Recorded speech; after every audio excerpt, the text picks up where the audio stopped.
Tonight on Frontline, two enemies face each other in a brutal civil war.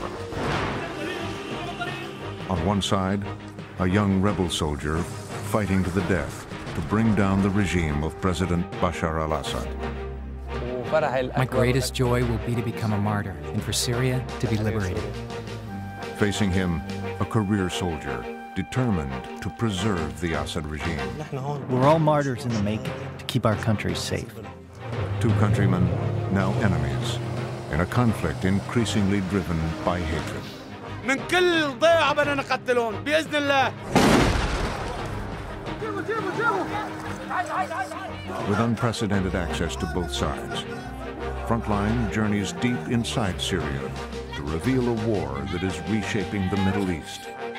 In Syria, behind the lines.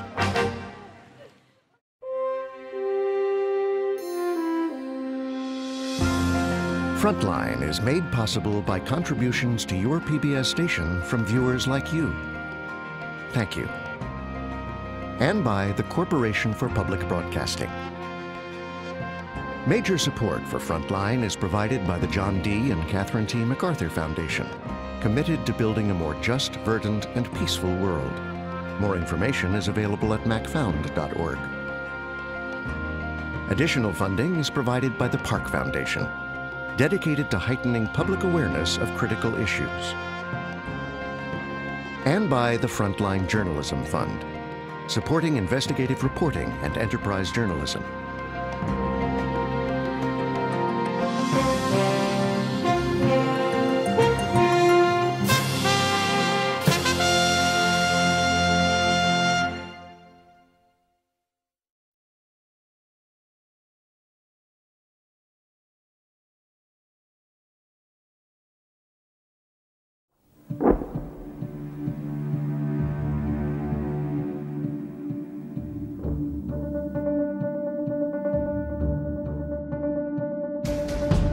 The Orontes River Valley tells the story of Syria. It reveals a warring nation that is breaking apart. In this valley, neighbor is fighting neighbor.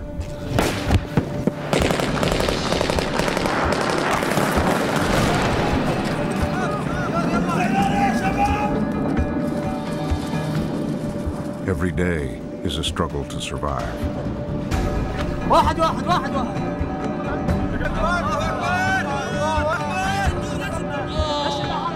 A land where regime and rebels are fighting to the death.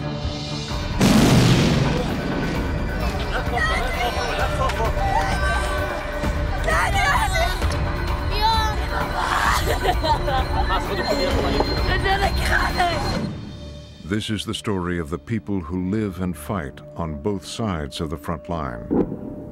Neighbors now divided by religion, ideology, and the river that runs between them.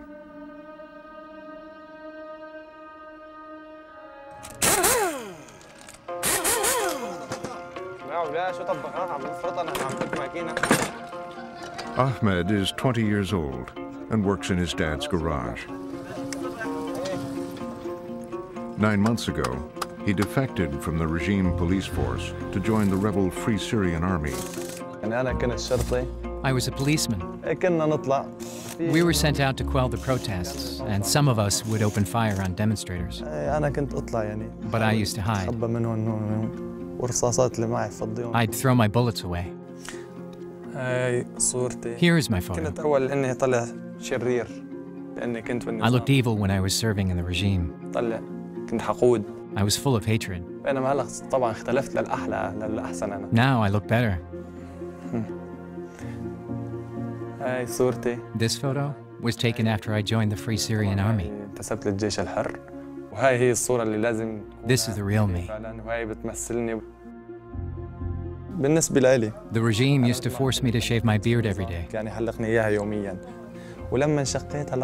When I defected, I started to grow it. I wanted to change my look while fighting with the rebels. He's just showing off. It's just a fashion. It's not really him.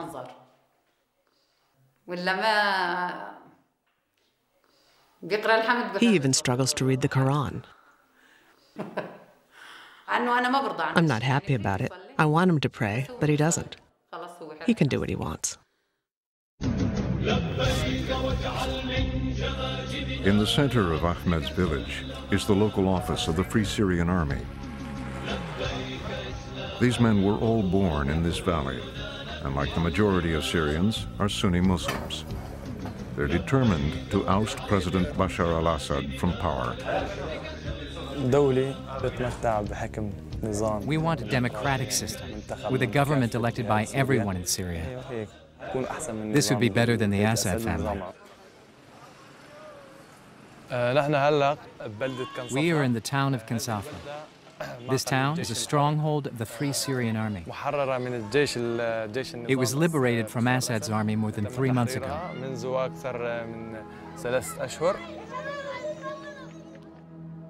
The army of the Assad regime has been pushed back across the valley to the other side of the Orontes River. Ahmed's home is well within range of their artillery. Shells and mortars are routinely fired into this village.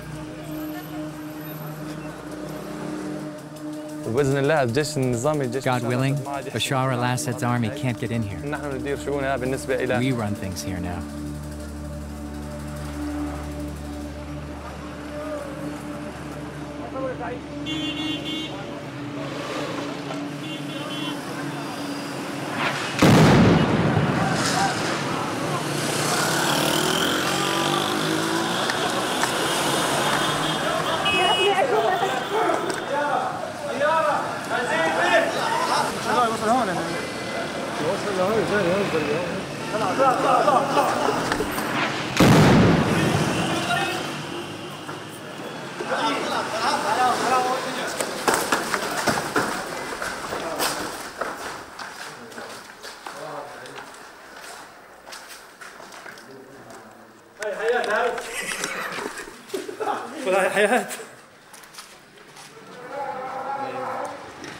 Doctors and nurses are ordered to report immediately to the local hospital.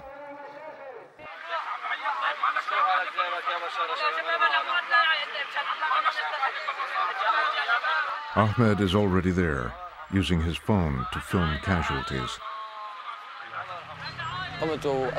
I ran to the area to see who was injured, to see how I could help.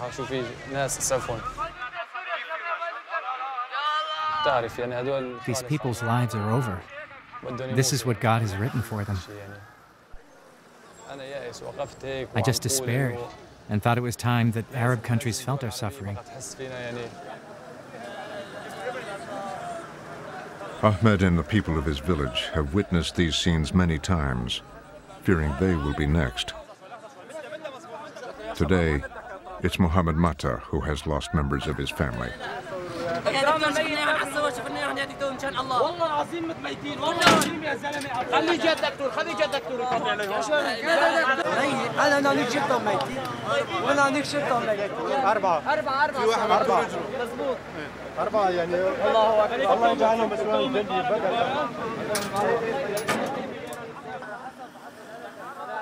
Mohammed is surrounded by the bodies of 3 of his nephews. They were killed 20 minutes ago by a government shell.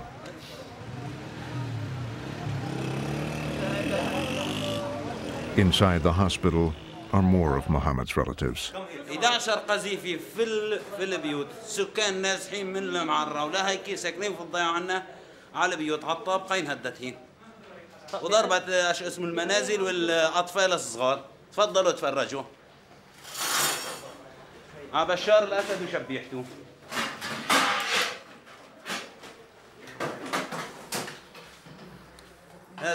Mohammed's brother, Mahmoud, was injured while rushing his grandchildren into the house. Minutes later, he died.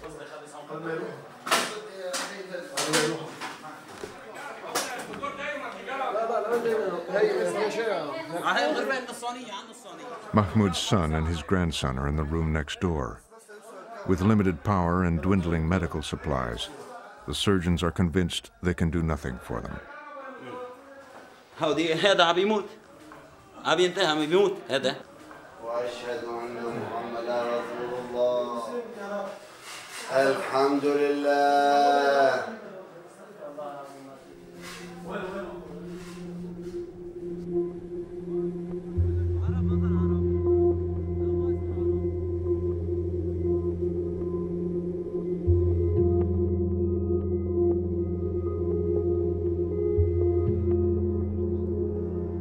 Six members of Muhammad's family are now dead or dying.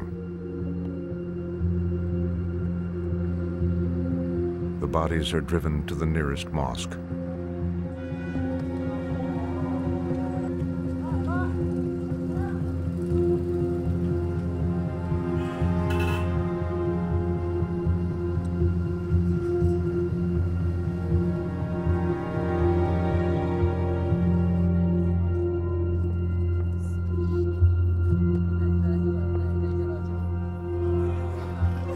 Like many in these villages, Muhammad is a refugee who's fled the fighting in the nearby city of Martinaman. He wants to return there to bury his relatives, but the 10-mile journey is too dangerous, and no driver will take him.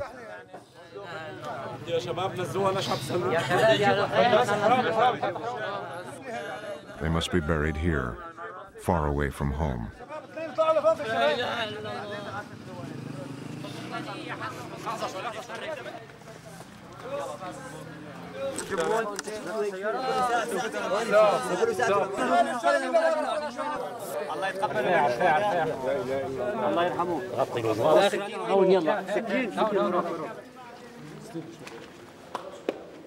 يا شباب والعدد عم جبلنا اياه كثير لان عم يستهدفونا اثناء الدفن.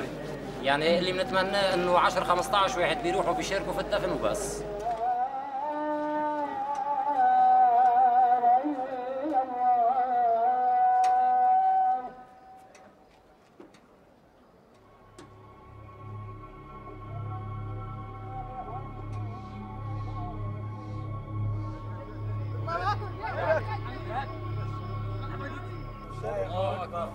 اللي شرقت عليه الله اكبر دعي ورا جابوا الله اكبر.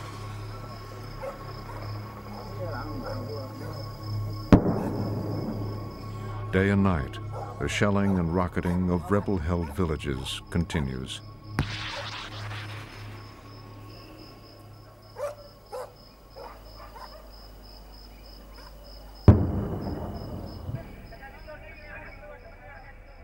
Ahmed has filmed the aftermath of government shelling many times. بالنسبة لنا نحن الجماعة السني. We Sunnis fear God. نخاف الله. ما بنقتل النفس. We wouldn't take a human life for no reason.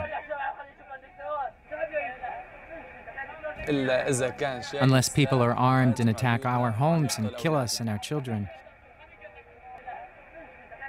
نحن حاليا يعني ما لنا عم نقاتل. We only retaliate against the army units that shell our homes and civilians. That's the only time we kill the regime's soldiers. فيها جنود النظام.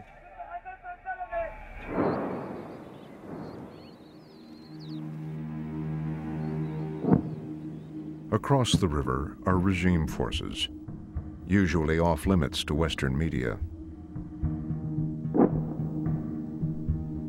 Their positions along the 40-mile valley defend Syria's Alawite heartland. This army checkpoint faces Ahmed's village and is one of the launching sites for regime attacks. The platoon commander is Lieutenant Ali Ghazi. We are the Syrian Arab Army, and our duty is to defend this homeland, to protect unarmed civilians, and to attack militants and destroy the armed mercenaries. Rebel-held Sunni villages are less than a mile away. This is President Assad's front line. There are a lot of armed groups over there. They're particularly active at night or at dawn when they're preparing to carry out armed attacks.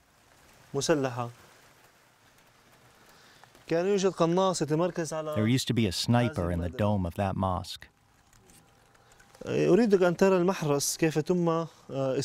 One of my soldiers was shot in the chest by this sniper. They were using armor-piercing bullets, but we dealt with the threat. Ali is a career soldier and engaged to be married. But for the last 2 years, he's been away, fighting in some of the toughest places in Syria. A lot of my colleagues have been killed. Around 30 have been killed.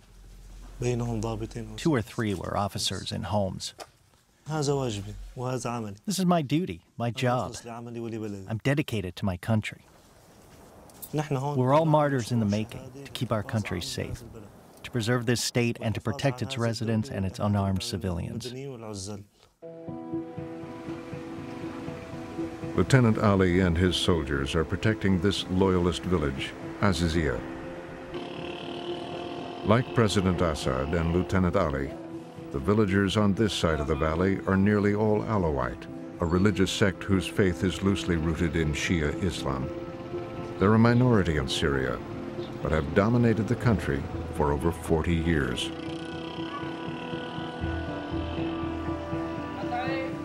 Azizia receives sporadic fire from nearby rebels. As in many poor Alawite villages, most men are away, fighting in Assad's security forces. Many Alawites believe that the fall of the regime would lead to their death at the hands of the rebels. Everyone at the public high school knows that the senior boys may soon be drafted.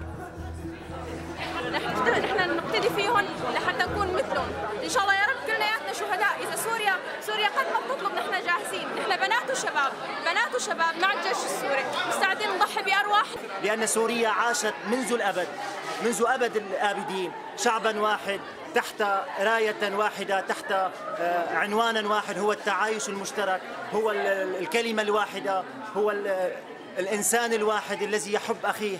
سوريا منارة وشعلة لكل دول العالم، وسوف تبقى أبد الآبدين هكذا.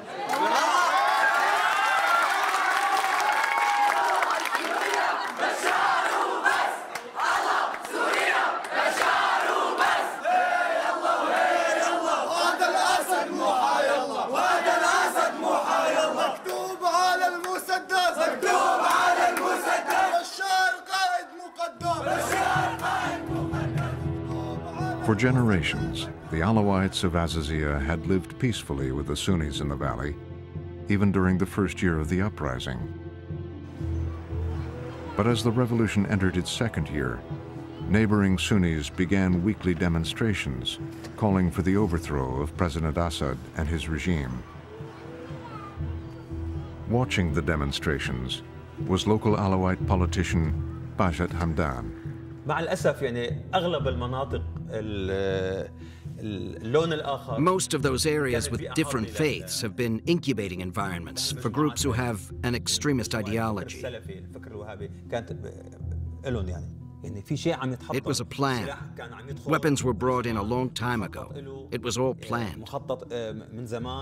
The lads here had been preparing in case the village was attacked.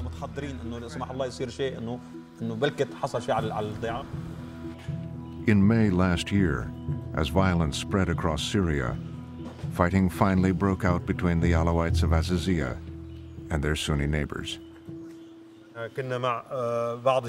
We were with some young men. Not many of us. The attackers were in the hundreds, about 700 gunmen. Mohammed Mahmoud is part of an Alawite militia that protects the village. As the attack intensified and the number of terrorists increased, we retreated. So they came in here and burned everything. You can see the fire damage. He's convinced that his Sunni neighbors have been infiltrated by terrorists with extreme religious beliefs. They are planning to wipe us out. They don't even think of us as human. In their books, they call our sect the Akbi. The Akbi are insects that should live underground. We cannot surrender to this idea, because we're talking about genocide. There can be no negotiating with this extremist ideology. You either win or you die.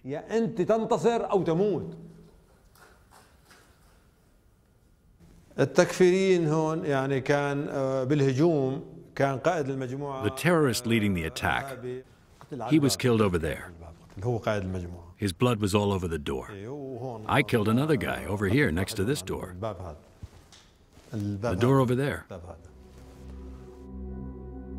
When the battle was over, at least 5 people lay dead. Scores of houses were destroyed, and the valley was divided. Alawites and the regime army took control of this side.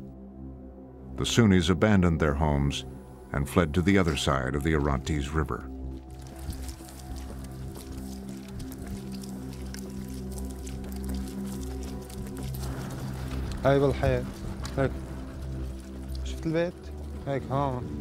This is an empty area. No one lives here. The residents fled because of the militants. There's nobody. It's dangerous ahead. That's where most of the gunfire comes from. There's a water tank, and we often get snipers positioned up there. This is the front line. It's a dividing line. There are no armed militants west of here. The area to the west is almost safe. The militants want to break through here and push inside. The front line dividing Alawites and Sunnis means that hundreds of farmers now have crops in the no man's land between the two warring sides. How can I tell if it's a gunman or a farmer coming to plow his land? In this conflict, we can tell the difference between a gunman and a farmer. We only open fire if we see him carrying a gun. From here, rebel territory is less than a mile away, on the other side of the river. In the Sunni village directly opposite the checkpoint, local farmer Mohammed Hamadeh prepares to check his crops.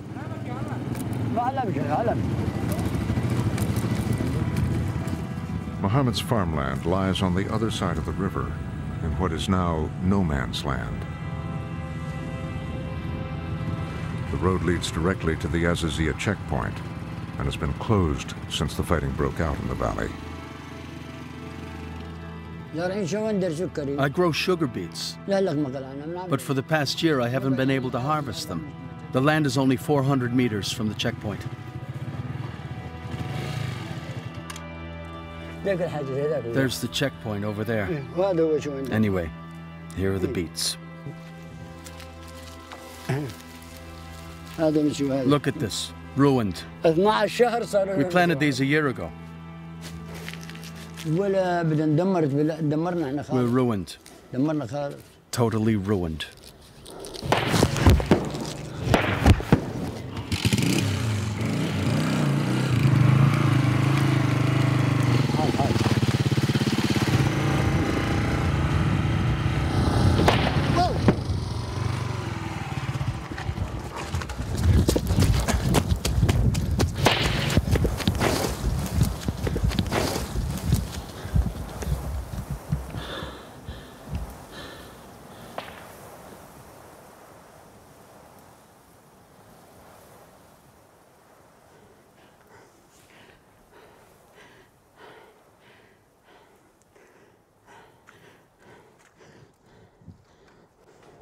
They keep shooting at us. They've killed shepherds and farmers before. We don't even know who's shooting at us. All we know is that it's coming from the checkpoint. A long time ago, the relationship between the Alawites and the Sunnis was good. But now they don't miss an opportunity to hurt us. It's impossible for us to live with them.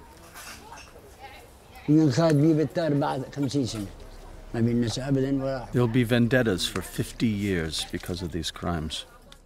If it wasn't for the rebels protecting us, the Alawites would come into our homes, rob us, and burn our houses down.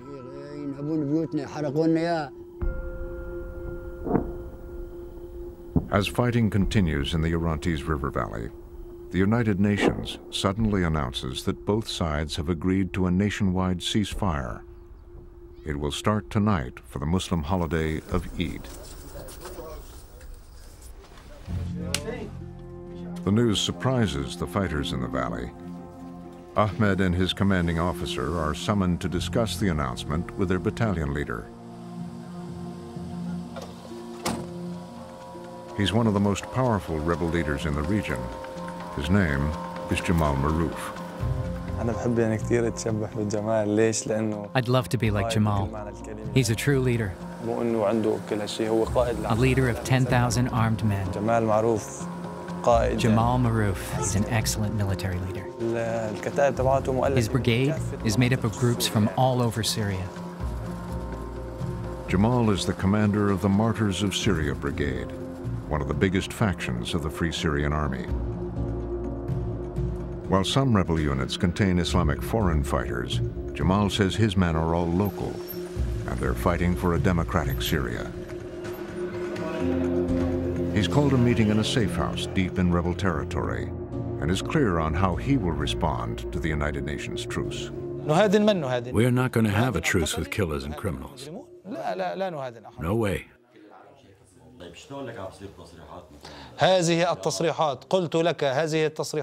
These declarations are being made by people who live abroad, people who don't represent the revolution on the ground. I contacted all the combat divisions on the ground, by Skype and phone. They literally said that they do not want to commit to this truce. Tomorrow we will hit the checkpoint at Wadi Deif. Be ready at 5:30 a.m. Pray and then come. Jamal says the attack will bring democracy and justice one step closer. Syria is for all Syrians. If the regime falls, we vow to protect all the peoples of Syria. Only killers will be held to account. We will only hold to account people who have the blood of innocents on their hands. The Alawites have the right to live in Syria. No one should be excluded from society. The next morning, just as the United Nations truce begins, Ahmed and his comrades prepare for battle.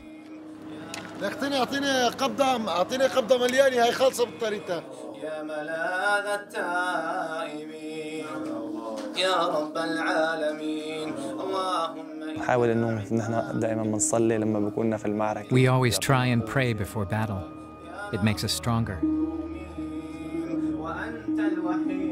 عرفنا انه ما لنا غير الله. We've realized that only God will help us. نطلب هالشيء من الله انه يقوينا ويقدرنا على اقتحام. So we ask God for the strength to attack more checkpoints.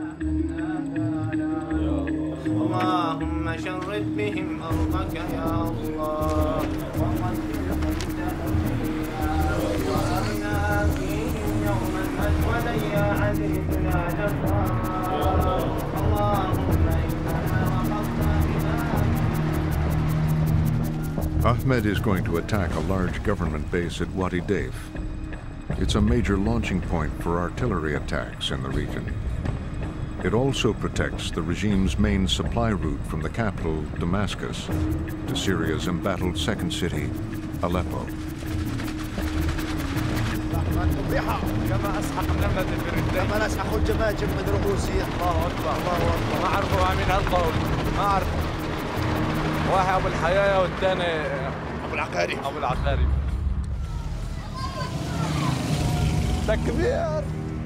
For weeks, they've been besieging the base at Wadi Deif.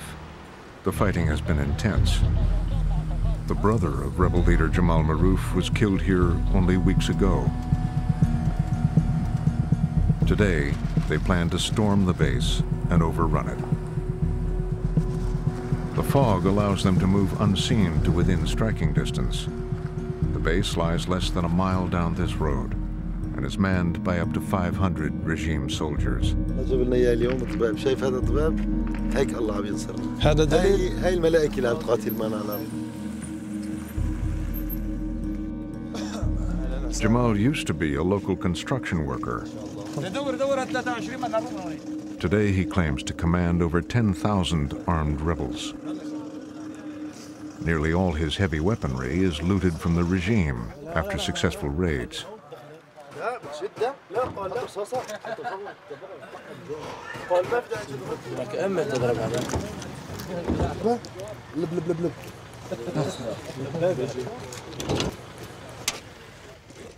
The latest addition to Jamal's armory is a stolen rocket launcher, captured by Ahmed's unit.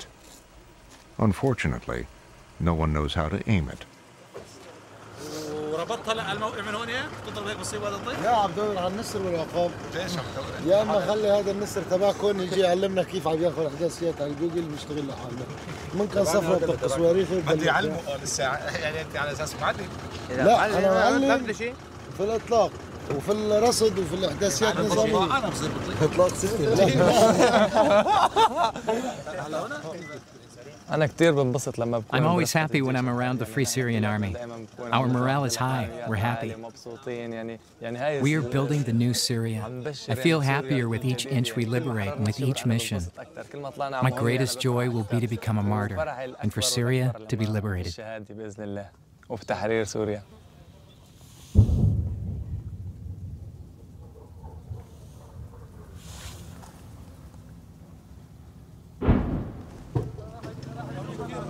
Despite recent offers of support, the West refuses to arm any units of the Free Syrian Army, and these rebels are running low on ammunition. يا ابو خالد معهم 8 طلقه بس شباب. مين هن؟ 13 انا قربوا لقدام يم الحاج اسمها معهم 8 طلقه. ايه حاجه ضربت 8 طلقه. منيح حاجه. ما في شيء. هو بدك تضربه على الحاجز؟ ايه على الحاجز باتجاه الحاجز. ايه يلا اتكلوا على الله روح يلا. يلا يا شباب لانه الطيران هلا بيطلع.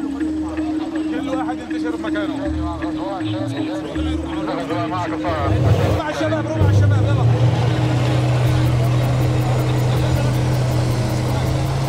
The attack begins, and Jamal and his commanders stay back to coordinate. Ahmed's unit must wait, as no one can show them how to use the rocket launcher. الدبابات على الاهداف المدرعه، الدبابات على الاهداف المدرعه اولا. اي واحد يتحرك يخلفه، اي واحد يتحرك. يلا خلوا بسم الله بسم الله. يضرب. خليه يضرب، يضرب، ليش عم يضرب؟ يضرب.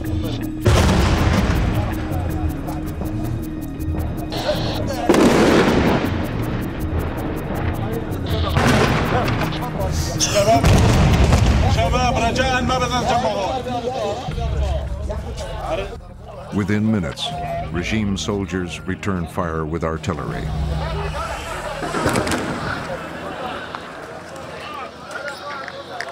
الدبابية وين تسعى؟ مشان وقت اللي بتضرب الدبابية انت بتكون جاهز يا جماعة. غير اماكنك الجميع غير اماكنك. With the fog clearing and his men taking artillery fire, Jamal Maroof orders his units to fall back. Ahmed is told to take cover. مطرح ما كنا اول احسن شيء ها؟ هون كله على طبني هون.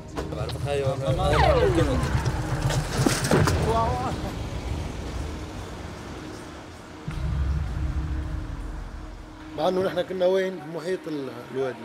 هسه هلا بيجي الطيران يمكن الطقس يكون معه بيساعده. هلا بده يجي الطيران يبلش يقصف هاي تضيع كلها. ضغط على المدنيين مشان ما يكونوا حضن شعبي إلنا. مشان المدنيين يقولوا لنا مثلا لا تهاجموا الجيش. هيك. Without the firepower to overrun the base, they must continue with the siege. As the rebel fighters dig in, the Sunni villagers move out. هون الناس كلهم خايفين من الحرب مشان هيك عم يلحقوا بياخذوا اطفالهم وبيسافروا على مناطق ثانيه.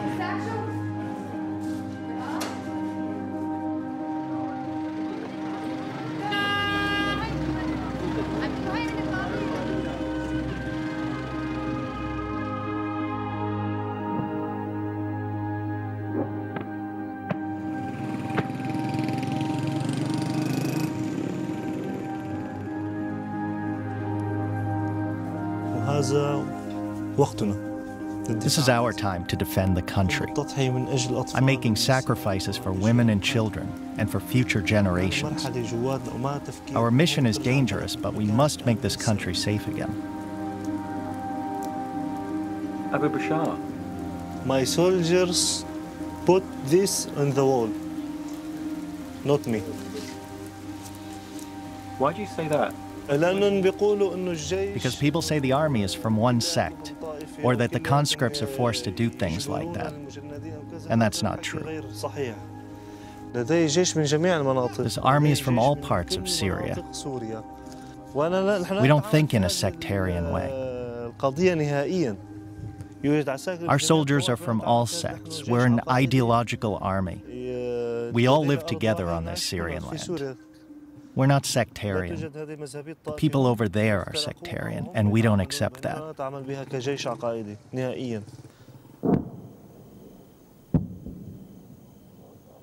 Hundreds of regime soldiers hold the front line along the Orontes River. Lieutenant Ali's base is home to conscripts drawn from Syria's many minorities. Not only Alawites, but also Christians, Druze, Kurds, and Turkmen.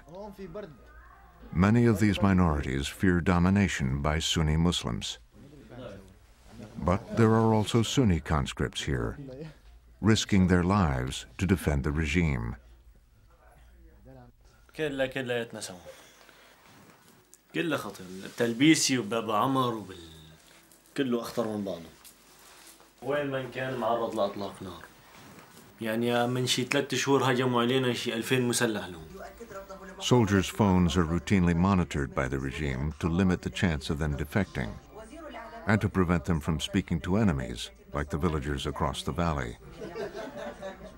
They rely heavily on regime TV stations for news.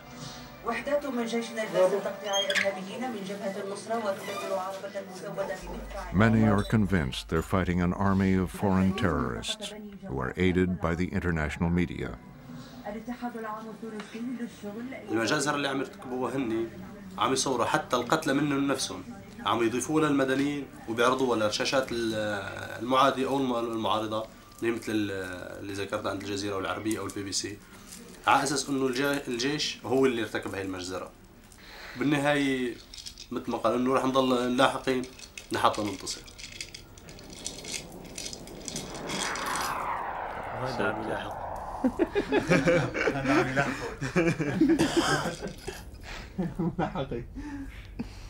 هاي بيكون في تجمع بيضربوا عليهم. تجي من عنده. الثالث. منطقة شولين بتصير فيها تجمع من تركيا، من بريطانيا، من فرنسا، من ليبيا. وضلوا مستمرين بهالعمل اللي بدهم يقوموا فيه يعني. وبده يروح مننا قتلى كتير، وبده يروح من الجيش قتلى كتير. بس بالنهاية شو؟ ما بيصح غير الصح.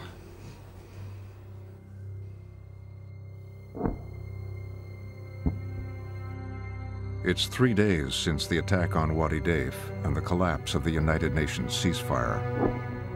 On the rebel side of the Orontes River Valley, villagers are terrified of what the regime may do next.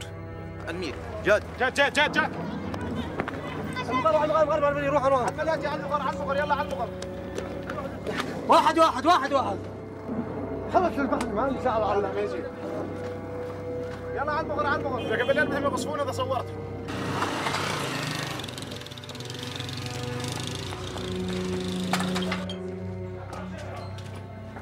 عم نرحل. وين؟ والله ما نعرف اني وين.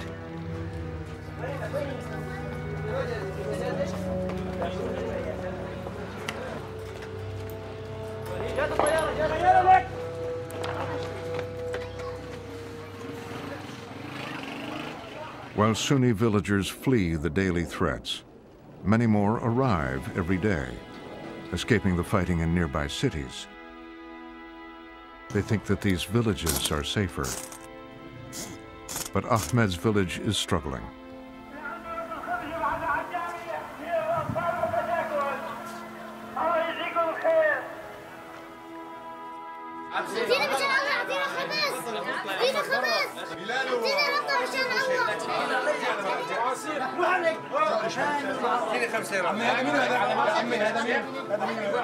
The new arrivals are putting pressure on dwindling supplies of fuel, medicine, and food. لكن منين نجيب خبز يا عالم؟ منين نجيب خبز؟ ما في خبز. صفة واحدة، إنما إلى الجبل كله جاءوا يناشدوننا لكي نؤويهم، لكي نطعمهم وأن نساعدهم على قدر المستطاع. وهناك بيوت في هذه القرية نأتي إلى صاحب أعطنا المفتاح لكي نسكن عائلة وغير ذلك فلا داعي. لماذا يا أخوة الإسلام؟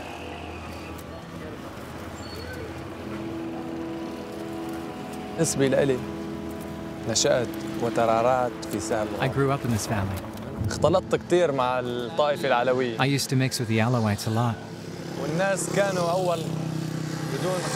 We were like brothers before this revolution. كنا مثل الأخوة يعني. روح عمل طفل. We used to go to their homes until the early hours of the morning, and they'd visit us too. If the Alawites don't want to fight us, then we'll solve this problem peacefully. But if they want to confront us, then we'll respond with deadly force. 3 miles from Ahmed's village, in the settlement of Al-Bara, Jamal Maroof meets his senior commanders. They're planning their next attack on the army base at Wadi Daif.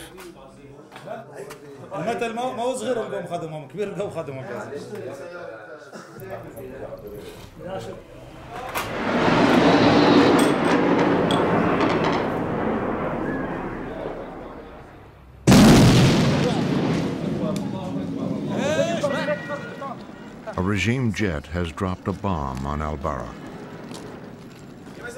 It's landed 300 yards from Jamal and his commanders. They fear they are being targeted and flee to safe houses. The bomb has destroyed homes filled with villagers and refugees.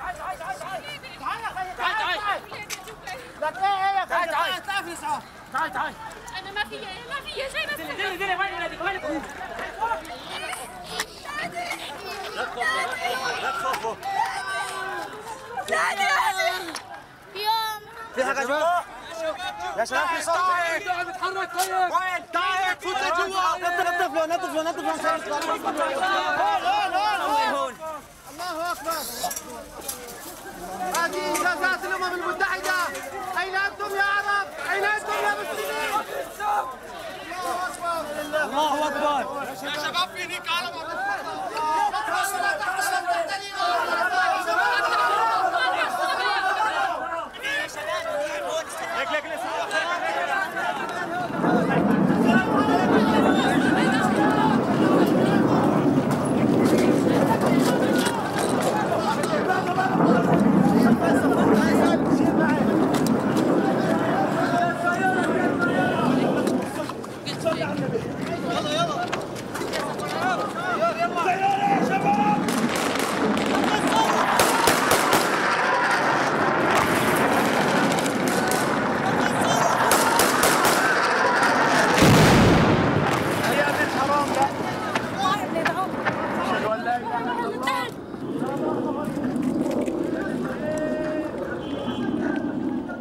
A second bomb lands.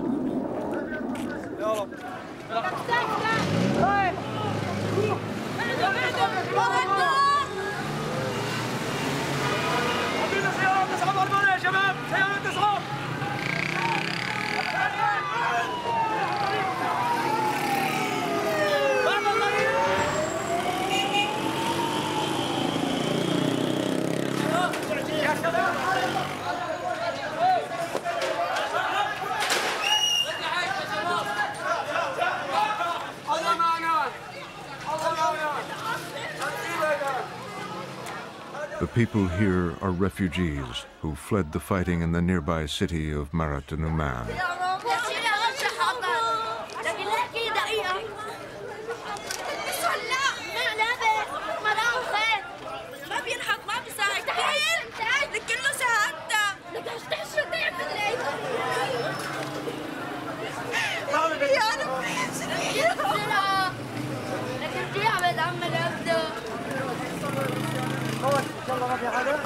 لك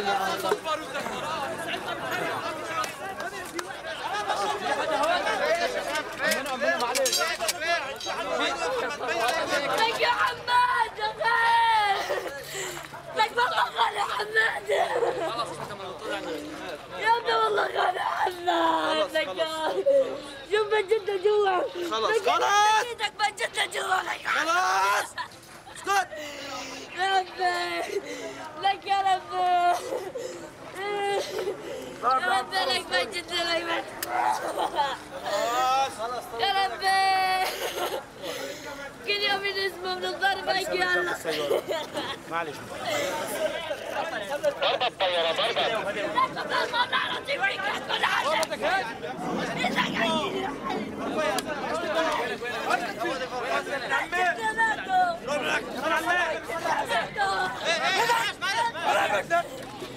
عايز تكفي خلاص يا مستر حديدي حديد عندنا ازمه عندنا ازمه. يا سلام يا سلام. هو هي ازمه خذ طيني حديد هسه خلاص اتركها شدوا هذيك هيك سدوها تعالوا شدوا لا ما بيشد يا شباب بس فضلوا قدام بطنوا يا شباب هي قدام بطنوا. حرك حولك شوي لا تحرك لا تكسروا ظهره لا تحرك حرك حولك شباب الله اكبر الله اكبر جربنا لا شد حالك لا شد طيب طيب طيب طيب خليك انا خليك انا.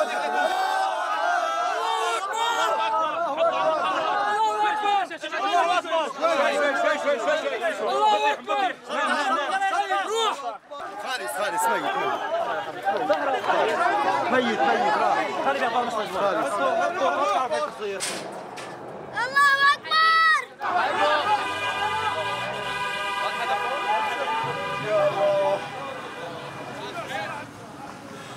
يا الله لك يا خلق كل العين يا خلق ولك يا خلق كل العين دقيقة ولك فضل لله يا الله. قصف من الطيران الحربي قصف من الطيران الحربي التابع لجيش بشار الأسد في 3 أيام المبارك على قرية البارة في جبل الزاوية وهناك عديد من الشهداء تحت الأنقاض. كان شعور يعني سيء كثير يعني. I felt terrible. شو بدي أشعر واحد وشوف What can one feel to see so many bodies? يعني مرمية على الأرض People under the rubble, and we can't do anything about it. ولا بيحسن يسوي شيء. كلها ثقيلة ما في لأنه ما حدا دعمنا فيها يعني. No one is supporting us, and no one will. They're just waiting for Bashar al-Assad to kill us all, and for us to wear out his army, his tanks, and his aircraft in the process. That's what the Western and Arab countries want.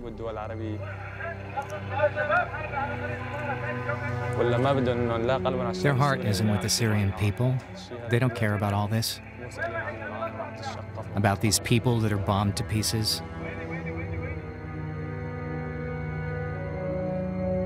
I don't know what I can do. There's no power except that which comes from God.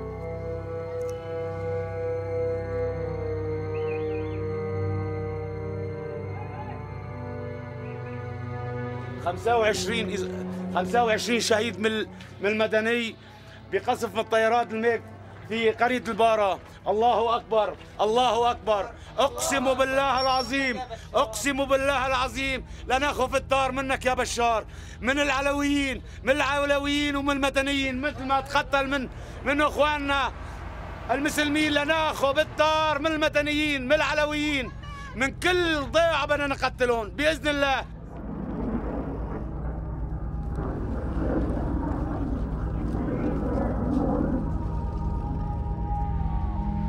The next day across Syria, the regime carried out over 60 more airstrikes.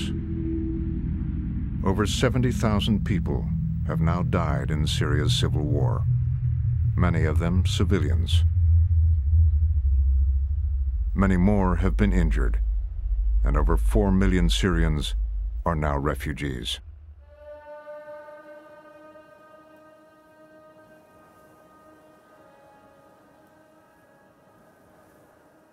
The political and military leadership in the country does not want to cause civilian casualties. Had it wanted to target civilians, it would have killed many. It is my moral, religious, and patriotic duty to defend my home and my country.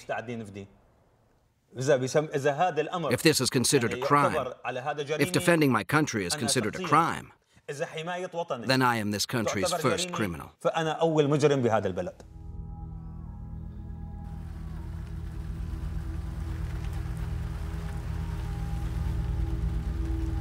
I'll feel very sad if the country stays like this.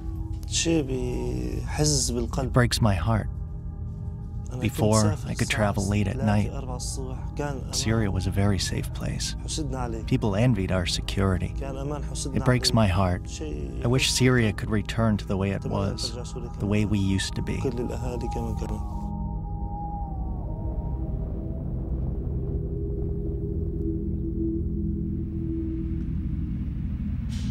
3 days after the airstrikes on Al-Bara, the regime jets returned.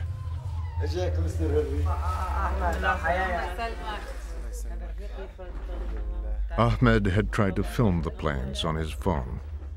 I curse the father of Assad and Bashar, the dog. I hoped to die and become a martyr. But God was satisfied with just shrapnel in my body. Thank God. I can't move my legs. There's a dangerous injury in my head. Shrapnel has gone in here and I can't get it out. There's shrapnel in my chest too. I can't get it out. My arm's been badly injured. I can't move it. I can't carry a weapon anymore.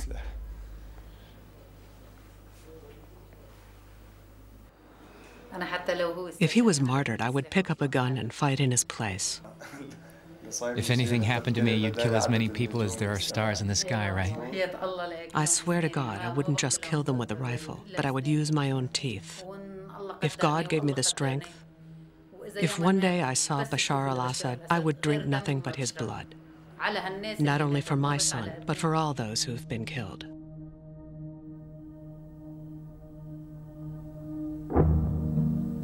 The Orontes River Valley reveals Syria's likely future. Whoever prevails will inherit a fractured nation, divided by religion, politics, and revenge.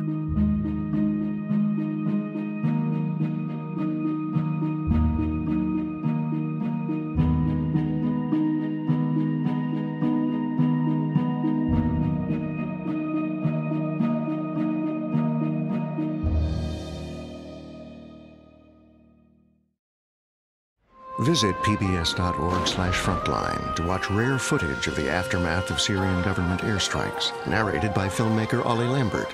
I filmed in many conflict zones around the world, but nothing is comparable with what took place in Al-Bara that afternoon. Explore the sectarian divide in the Orontes River Valley with an interactive map, and learn more about the flow of weapons in Syria. Follow Frontline on Facebook and Twitter, or pbs.org/frontline.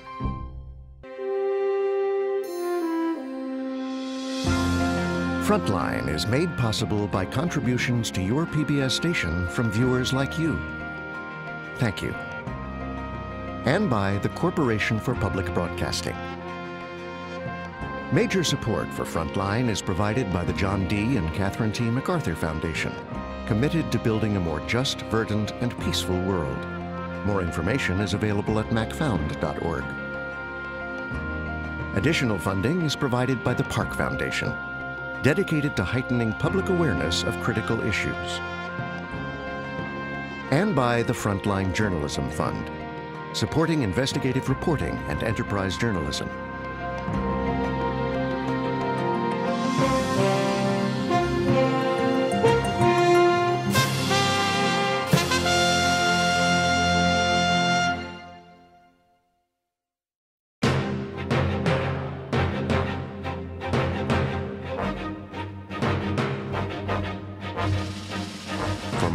This and other Frontline programs, visit our website at pbs.org/frontline.